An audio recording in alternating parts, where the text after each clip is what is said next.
बांग्लादेश जो अभी के समय में एक बहुत ही डेवलपमेंट कंट्री बन गया है, पर सडनली ये जो सिचुएशन आप अभी देख रहे हैं बांग्लादेश में, वो रियली में लोगों को शॉक कर देगा।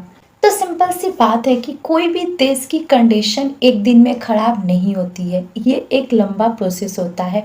और सेम चीज हमें बांग्लादेश में भी देखने को मिलती है, यानी कि ये जो कंडीशन है वो एक दिन में खराब नहीं हुई है, पीछे से ये बहुत सारी चीजें चल रही थी, यानी कि सिचुएशन बहुत ज्यादा खराब हो गया। और अगर हम बोले तो सबसे ज्यादा बांग्लादेश में अभी कंडीशन किसी का खराब है तो वो हिंदू लोगों का है, जिनके संग बहुत गलत हो रहा है, उन्हें बहुत टॉर्चर किया जा रहा है। तो इस वीडियो में हम बांग्लादेश से जुड़ी बहुत सारी चीजें जानेंगे, यानी कि इस वीडियो को हम 4 भागों में बांटेंगे।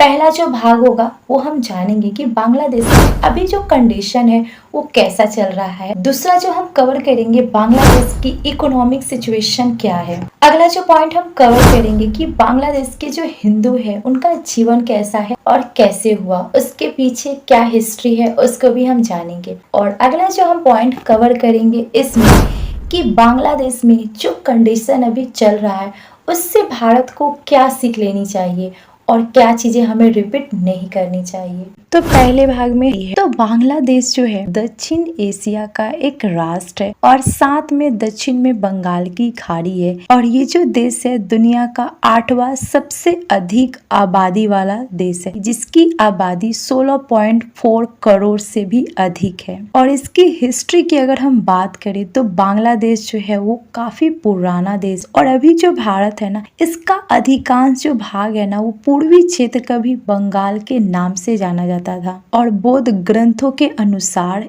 इस क्षेत्र में आधुनिक सभ्यता की शुरुआत जो है वो 700 ईस्वी पूर्व से मानी जाती है। और इस देश की आरंभिक जो सभ्यता थी उस पर बौद्ध धर्म और हिंदू धर्म का बहुत ज्यादा प्रभाव हमें देखने को मिलता है। अब हम ये जानते हैं कि ये जो कंडीशन हमें बांग्लादेश में देखने को मिलती है उसके पीछे रीजन क्या है। सिंपल में अगर हम बात करें तो बांग्लादेश जो है एक बहुत ही भ्रष्टाचार देश बन गया है।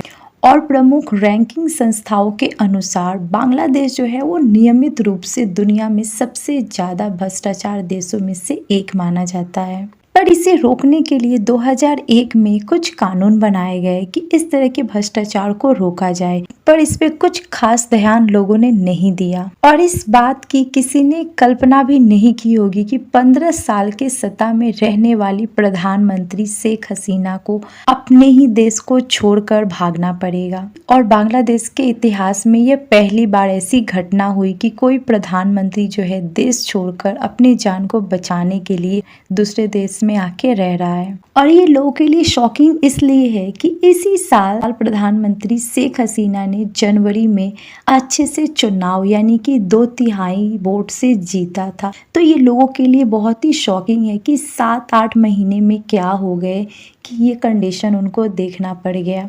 ये जो देश है दक्षिण एशिया की एक बहुत ही तेजी से बढ़ती हुई इकोनॉमिक वाला देश है। और ये देश पहले बहुत ही पिछड़ा हुआ था, लेकिन अभी ये बहुत ज्यादा ग्रोथ कर रहा था रिसेंटली कुछ सालों में। और इस चीज को हम डिफरेंट पॉइंट ऑफ व्यू से समझ सकते हैं। अगर हम बात करें बांग्लादेश की जो जीडीपी है उसका अगर हम रिपोर्ट देखते हैं तो पिछले कुछ सालों में 6 से लेकर 8% के बीच में ग्रोथ हुआ है, जो कि एक बहुत ही स्ट्रॉन्ग ग्रोथ माना जाता है। और साथ में 2023 में ये जो जीडीपी है लगभग 470 बिलियन अमेरिकी डॉलर के आसपास था।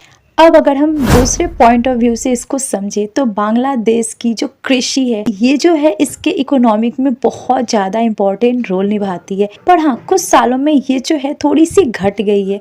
और यहाँ पर प्रमुख जो लोग है कृषि करते हैं, और यहाँ प्रमुख कृषि जो होती है वो चावल की, जूट की और साथ में मछली पालन जो है इस देश का प्रमुख उत्पादन माना जाता है। अब हम ये जानते हैं कि बांग्लादेश के ऊपर कर्ज कितना है। टोटल जो कर्ज है वो है 45 अरब डॉलर।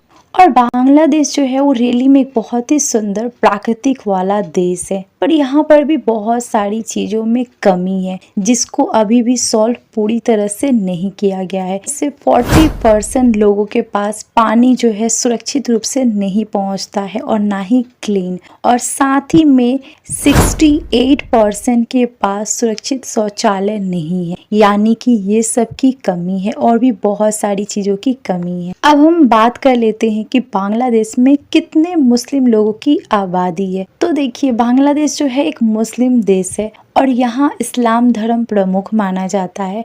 और बांग्लादेश की जो आबादी है जो कि 170 या फिर 171 मिलियन है, तो इसमें से 90% जो लोग हैं वो मुस्लिम ही हैं।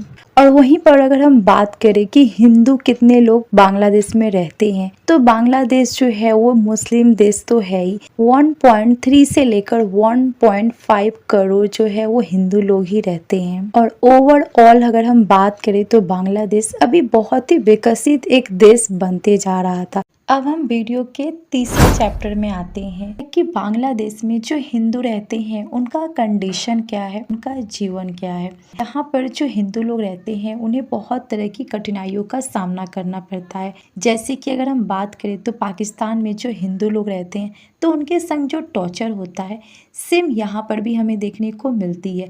हाँ, थोड़ी बहुत कम हो सकती है पर बहुत सारी चीज़ें जो है वो सिमिलर है। तो पहला जो उन्हें प्रॉब्लम फेस करनी पड़ती है वो है धार्मिक स्वतंत्रता। यानी कि बांग्लादेश में हम सुनते हैं यह एक संविधान धार्मिक स्वतंत्रता की गारंटी देता है, पर ऐसा कुछ नहीं है। कुछ कुछ ऐसे मुद्दे होते हैं, हिंदू लोगों पर बहुत टॉर्चर किया जाता है और उनके संग अच्छा व्यवहार नहीं किया जाता है। अगला जो प्रॉब्लम उन्हें फेस करना पड़ता है वो है धार्मिक हिंसा। यानी कि धर्म के नाम पर भी बहुत सारी ऐसी घटनाएं हमें बांग्लादेश में हमेशा देखने को मिलती है, जिसके चलते हिंदू लोग जो है अपने धर्म को लेकर सुरक्षित नहीं रह पाते हैं। बहुत सारे हिंदू लोग या तो इस्लाम बन जाते हैं या फिर जो हिंदू लोग हैं उनको बहुत तरह से टॉर्चर किया जाता है। यानी कि धार्मिक हिंसा भी वहाँ पर हमेशा होती रहती है।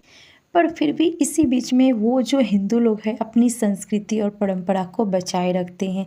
और बांग्लादेश का जो हिंदुओं का प्रमुख त्यौहार है वो है दुर्गा पूजा और काली पूजा, जहाँ पर वो इस फेस्टिवल को बहुत ही धूमधाम से मनाते हैं। पर अभी रिसेंटली रिपोर्ट आप देखेंगे तो आप देख सकते हैं कि किस तरह से घरों को जलाना, मंदिरों को तोड़ना और साथ में जो हिंदू जो देवी देवता है उनकी फ़ोटो मूर्तियों को तोड़ना पीटना, ये सारी चीज़ें हमें इस घटना में देखने को मिलती है। तो इससे भी आप अंदाज़ा लगा सकते हैं कि बांग्लादेश में जो हिंदू है वो सुरक्षित नहीं है। अब हम लास्ट चैप्टर को कंप्लीट करते हैं और इस वीडियो को ख़त्म करते हैं कि बांग्लादेश से भारत को क्या सीख लेनी चाहिए। यानी कि अभी जो कंडीशन बांग्लादेश में चल रहा है तो उससे भारत को क्या सीख लेनी चाहिए कि हमारे देश में ऐसा कभी कंडीशन ना हो।